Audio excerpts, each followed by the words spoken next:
ಬಂಧುಗಳೇ, ನಮಸ್ಕಾರ. ಕರ್ನಾಟಕ ರಾಜ್ಯದಲ್ಲಿ ಪ್ರಕೃತಿ ವಿಸ್ಮಯ ಹೊಂದಿರುವಂತಹ ಅನೇಕ ಆಕರ್ಷಣೀಯ ತಾಣಗಳಿವೆ.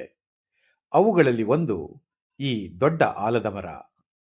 ಬೃಹತ್ ಬೆಂಗಳೂರಿನಿಂದ 28 ಕಿಲೋಮೀಟರ್ ದೂರದಲ್ಲಿರುವ ಕೇತೋಹಳ್ಳಿ ಗ್ರಾಮದಲ್ಲಿ 3 ಎಕರೆ ವಿಸ್ತೀರ್ಣಕ್ಕೆ ಬೃಹತ್ತಾಗಿ ಹರಡಿಕೊಂಡಿರುವಂತಹ ದೊಡ್ಡ ಆಲದ ಮರ ತನ್ನದೇ ಆದಂತಹ ವೈಶಿಷ್ಟ್ಯತೆಗಳನ್ನು ಹೊಂದಿದೆ. ಭಾರತದ ಪುರಾತನ ಆಲದ ಮರಗಳಲ್ಲಿ 4ನೇ ಸ್ಥಾನ ಹೊಂದಿರುವಂತಹ ಈ ದೈತ್ಯ ಆಲದ ಮರಕ್ಕೆ 400 ವರ್ಷಗಳಷ್ಟು ಇತಿಹಾಸವಿದೆ. ಸುಮಾರು 95 ಅಡಿಗಳಷ್ಟು ಎತ್ತರ ಬೆಳೆದಿರುವಂತಹ ಈ ದೊಡ್ಡ ಆಲದ ಮರ ಸಾವಿರಾರು ಬಿಳುಲುಗಳು ಅಂದರೆ ಬೇರುಗಳಿಂದ ವಿಭಿನ್ನ ರೀತಿಯಲ್ಲಿ ಹರಡಿಕೊಂಡು ಪ್ರಕೃತಿಯ ವಿಸ್ಮಯಗಳಲ್ಲಿ ಒಂದಾಗಿದೆ.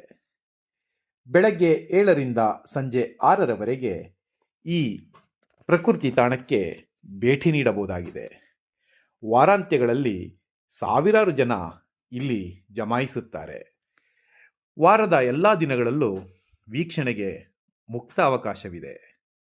ಈ ದೊಡ್ಡ ಆಲದ ಮರಕ್ಕೆ ಹೊಂದಿಕೊಂಡಂತೆ ಶ್ರೀ ಮುನೇಶ್ವರ ಸ್ವಾಮಿ ದೇವಸ್ಥಾನವೂ ಸಹ ಇದೆ.